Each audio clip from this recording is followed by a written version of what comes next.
Hi hello నమస్తే. ఈయన రఘురామకృష్ణరాజు గారు రోజు ప్రెస్ మీట్లు పెడుతున్నాడు. మనల్ని ఎటకారంగా మాట్లాడుతున్నాడు, ఎటకారంగా సెటైర్లు వేస్తున్నాడు. ఇందుకు సాగుతుంది. ఎందుకంటే ఇది భారతదేశంలో దేవుడి పేరు మీద పెట్టుకొని వీళ్ళు చూపించేటువంటి కులాధిపత్యము. నా వీడియో మొదలు స్టార్టింగ్ నేను కులాధిపత్యంతోనే మొదలెడుతున్నా. ఇది కులాధిపత్యం. ఇది ఎందుకు? అక్కడ దళితులు గొడవ చేశారు. హిందువుల్లో దళితులు కూడా ఉన్నారు కదా. ఎవరో ఒక దళితుని పక్కన కూర్చోబెట్టుకొని ఆయన ప్రెస్ మీట్లు పెట్టాలి కదా. స్టార్టింగ్ నుంచి కూడా పక్కన ఇంకా దళితులు, మరి ఒక ఆయన కూర్చున్నాడు. దళితుడు అని నేను అనుకోవట్లా.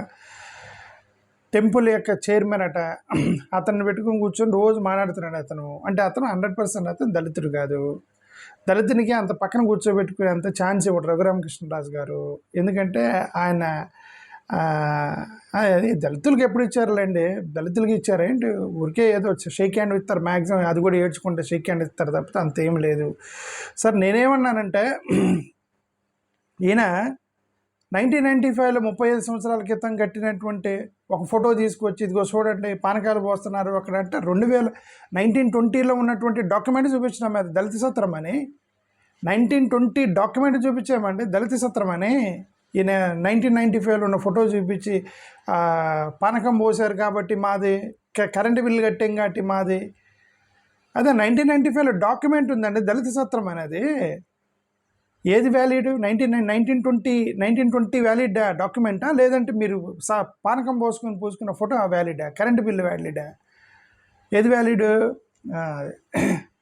మేము ఎంత చెప్పినా సరే వాళ్ళు ఒకటి ఫిక్స్ అయ్యారు, అది రామాలయం కట్టాలి అని ఫిక్స్ అయ్యాలి. వీళ్ళు లేదు, ఆయన చెప్తున్నాడు కదా, మీరేంది అని చెప్తున్నాడు కదా, బెదిరిస్తున్నాడు కదా. ఎప్పటికప్పుడు వచ్చి చర్చిల్లో వచ్చి వెనక నుంచి ఫోటోలు తీస్తాను బెదిరిస్తాను రఘురామకృష్ణరాజు గారు. వెనక నుంచి అలా ఫోటోలు తీయకూడదు, ఆడవాళ్ళు ఉంటారు, ఆడవాళ్ళని పర్మిషన్ లేకుండా ఫోటోలు తీయకూడదు అని కామన్ సెన్స్ కూడా లేకుండా చర్చిలకు వెళ్ళే వాళ్ళు వెనక ఫోటోలు తీస్తున్నారు. పాపం ఆడవాళ్ళు ఉంటారు కదా, ఆడవాళ్ళు ఫోటోలు తీయకూడదు కదా మనం వెనక నుంచి చర్చిలోకి వచ్చి. సార్ తీస్తున్నారు, సోషల్ మీడియాలో పోస్ట్ చేస్తున్నారు. ఏమంటే ఓటు చోరీ జరిగిందని అనుమానం వచ్చింది, ఓటు చోరీ కోసం అని చెప్పేసి ఆ యొక్క సీసీ కెమెరా ఇవ్వండి అని అపోజిషన్ నాయకుడు అడిగితే, వమ్మో మహిళల ఫోటోలు సోషల్ మీడియాలో వస్తే అది ఇవ్వకూడదని చెప్పి ఎలక్షన్ కమిషన్ ఇవ్వాల ఫోటోలు. ఎందుకంటే ఆ సోషల్ మీడియాలో దొరుకుతాయట. వీళ్ళు డైరెక్ట్గా చర్చిల్లోకి వచ్చి చర్చిలకు వెళ్ళే వాళ్ళు ఫోటోలు తీసి సోషల్ మీడియాలో నొక్కుతున్నారు. దాంట్లో దళిత మహిళలు ఉంటారు, ఆడవాళ్ళు ఉంటారు, వాళ్ళే మాత్రం తీసుకొచ్చి వేస్తున్నారు. అంతే, వాల్యూ లేదు. దళిత మహిళలకు సంబంధించినటువంటి ఫోటోలకు వాల్యూ లేదు. ఈయన అదే అంటున్నాడు, కెమెరా పెట్టుకుని వచ్చేస్తాము చర్చిలోకి, ఇది ఎలా వచ్చి చూస్తాం మేము అని బెదిరిసిన రఘురామకృష్ణరాజు గారు. Common sense right. మహిళల ఫోటోలు తీయకూడదు, మహిళల వీడియోలు తీయకూడదు, అది తీస్తానని చెప్పి బెదిరిసిన రఘురామకృష్ణరాజు గారు. సరే ఓకే, అది అయిపోయింది. ఓకే, ఇంకొకటి, అక్కడ పందులు కోసుకునే వాళ్ళని ఎవరో అన్నారట. పందులు కోసుకునేది ఏంది? అక్కడ దళితులు పడుకునే వాళ్ళండి, పందులు కోసుకున్న తర్వాత సంగతి.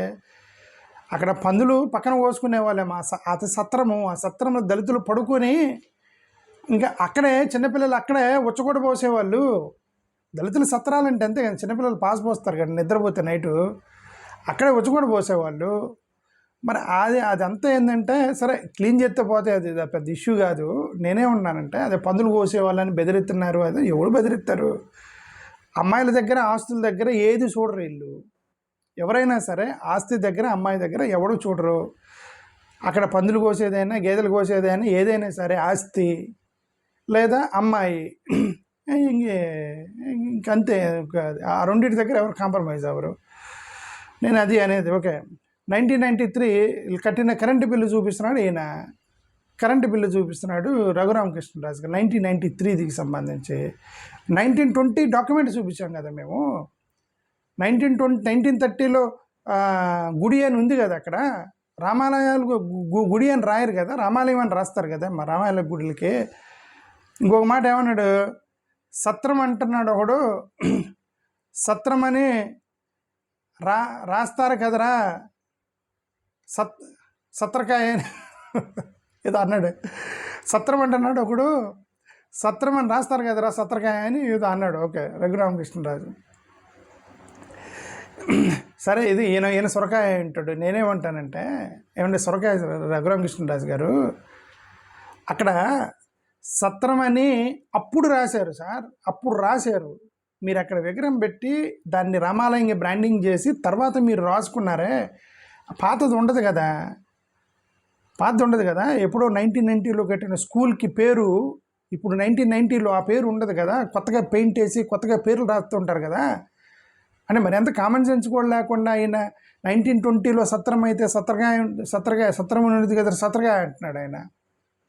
1920లో ఉన్నది ఎన్నిసార్లు పెయింట్ వేశారు మధ్యలో, ఎన్నిసార్లు కడిగారు దాన్ని, ఎన్నిసార్లు పేర్లు రాశారు, ఎన్నిసార్లు రీబ్రాండింగ్ చేసి దాన్ని రామాలయంగా మార్చడానికి మీరు ఎంత చేశారు, అది మీకు తెలియదు. అది ఏమంటే అదే ఒకటేనండి, మీరు కట్టుకోండి. నేనేమన్నా అంటే ఆయన ప్రతిసారి ప్రెస్ మీట్లు పెట్టి ఏందండి ఆయన చేసేది? కట్టుకోండి రామాలయం, కట్టుకోండి. వ్యవస్థలు మీ చేతిలో ఉన్నాయి, ప్రభుత్వం మీది. చంద్రబాబు నాయుడు సైలెంట్గా చూస్తూ కూర్చున్నాడు.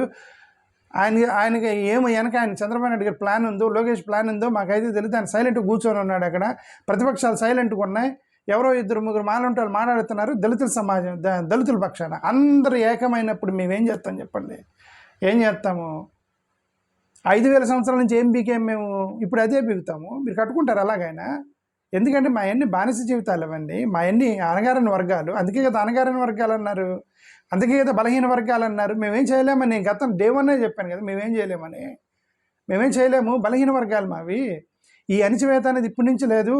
The separation is not from today onwards, this is coming from centuries and centuries నుంచి అప్రెషన్ ఇది. దళితుల మీద జరిగేటువంటి అప్రెషన్ ఇది, అగ్రకులాస్తులు చేసేటువంటి అప్రెషన్ ఇది. కొత్తగా వచ్చిందా ఇది? ఓకే, నేను అందరిని అంటలేదు. అగ్రకులస్తులు అంటే మీరేం కట్టవలసిన అవసరం లేదు. నేను అందరిని అంటలే, మంచోళ్ళు ఉంటారు. సరే, ఏమన్నారు ఇంకోటి, సత్రము రామాలయంలో కూడా పడుకుంటారు. ఓకే, అప్పుడు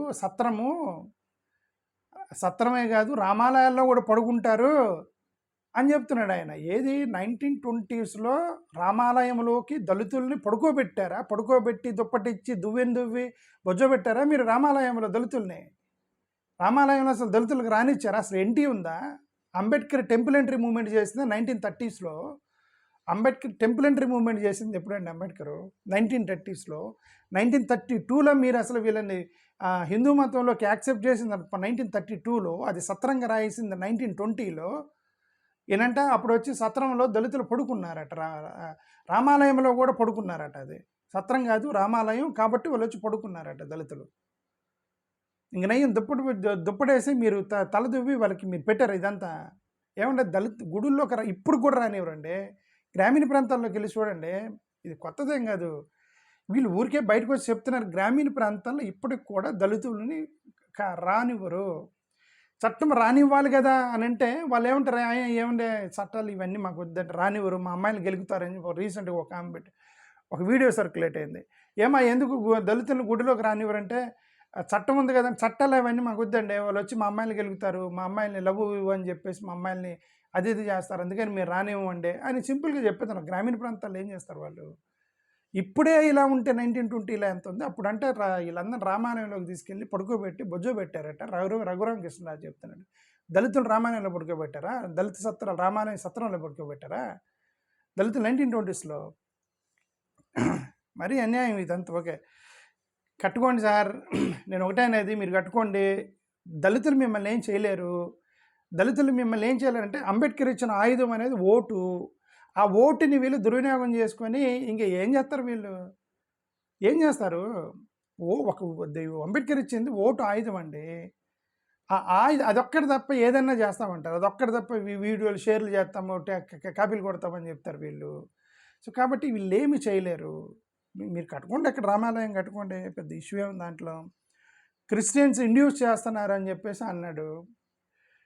క్రిస్టియన్స్ అక్కడ ఇండ్యూస్ చేస్తున్నారు అంటే ఇళ్ళకు వచ్చి ప్రార్థనలు చేస్తున్నారు. మరి గుళ్ళకి వెళ్ళేది ఎందుకండి? మనం నిమ్మకాయ రసం పోయడానికి పోతున్నాం గుళ్ళకి ఎందుకు వెళ్తున్నారు? అక్కడ కూడా ఏదో ఒకటి దేవుడు మహిమ చేస్తాడని, అద్భుతం చేస్తాడని, రోగాలు తగ్గిస్తాడని, ఏదైనా సరే గుడికి ఎందుకు వెళ్తారు? చర్చి కూడా ఎందుకు వెళ్తున్నారు? బాబాలు ఏదేం చేస్తున్నారు, పాస్టర్లు కూడా అదేం చేస్తున్నారు. ఏదో కొన్ని వీడియోలు చూపించి ఇది చూడు మోసం చేస్తున్నారు వీళ్ళని. మరి అది బాబాలు కూడా చేస్తున్నారు కదా. ఎందుకు ఇంతమంది బాబాలను అరెస్ట్ చేశారు పోలీసులు? ఎందుకు ఇంతమంది బాబాలని తీసుకెళ్ళి జైల్లో పెట్టారు? వాళ్ళంతా చీటింగ్ చేస్తున్నారనే కదా! కాబట్టి అన్ని మతాల్లో ఉంటారు. అలా మతాలని ఎకిరించడం కరెక్ట్ కాదు. సరే even I don't accept all these things. ఇప్పుడు ఆయన చూపించిన కొన్ని ఫోటోలు ఏది తగిలితే స్వస్థత పడిద్ది, కింద పడటం, ఇయన్నీ even I don't like all those things. Okay. But నేను అది ఓన్లీ క్రిస్టియానిటీలోనే లేదు, అది అన్ని మతాల్లో ఉంది. ఈ చీటింగ్ చేసేవాళ్ళు అన్ని మతాల్లో ఉంటారు. ఇట్లాంటివి చేసేవాళ్ళు అన్ని మతాల్లో ఉంటారు. అన్ని మతాల్లో ఉన్నప్పుడు కేవలం ఇలా టార్గెట్ చేయడం కరెక్ట్ కాదు. సరే ఇంకొకటి ఆయన అదే చెప్తున్నా, కెమెరాలు పట్టుకొని వచ్చి ఫోటోలు తీసేస్తారు, యాంటీ కన్వర్షన్ లా వేయాలన్నట్టుగా మాట్లాడతారు. రఘురామకృష్ణరాజు గారు యాంటీ కన్వర్షన్ లా వేస్తారట. యాంటీ కన్వర్షన్ లా ఇప్పుడు యాంటీ కన్వర్షన్ లేకపోతే మాత్రం స్వేచ్ఛ ఇచ్చారంటే మీరేమన్నా? యాంటీ కన్వర్షన్ భారతదేశంలో యాంటీ కన్వర్షన్ లా వేసినప్పుడు ఎలాగ మత మార్పులు జరిగాయో వేయకముందు అలానే మరి జరిగాయి. మీరు యాంటీ కన్వర్షన్ లా వేసినా కూడా ఏదైతే ఆపలేకపోయారో, వేసినా వేయకపోయినా మీరు ఆపలేరు. ఎందుకంటే విశ్వాసాన్ని ఎవడు ఆపలేడండి రఘురామకృష్ణరాజు గారు. సరే ఎనివే, అది సత్రకాయ సొరకాయ ఏదేదో అన్నాడు, అందుకే నేను మాట. థ్యాంక్ యూ, నమస్కారం.